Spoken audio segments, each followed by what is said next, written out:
नमस्कार मंडळी, श्री स्वामी समर्थ. यावर्षी 2025मध्ये मकर संक्रांती 14 जानेवारीला आलेली आहे. क्वचित मकर संक्रांती कधीतरी 15 जानेवारीला येत असते, नाहीतर मकर संक्रांती 14 जानेवारीलाच येत असते. तर यावर्षी मकर संक्रांतीला आपल्याला कोणत्या रंगाची साडी चुकूनही नेसायची नाही.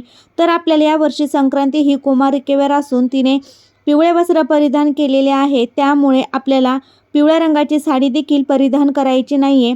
त्याचप्रमाणे तिने जाईच्या फुलांचा वास घेतलेला आहे. तर आपल्याला यावर्षी पिवळा रंग सोडून राखाडी, गुलाबी, ऑरेंज किंवा आपण ब्लॅक कलरची साडी देखील परिधान करू शकतो.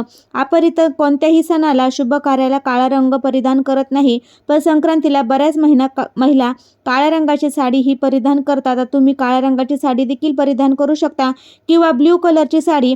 फक्त आपल्याला या संक्रांतीला पिवळ्या रंगाची साडी, टिकली, पिवळ्या बांगड्या किंवा ज्वेलरी परिधान करायची नाही. महिलांनी ही एक साडी चुकूनही परिधान करू नका.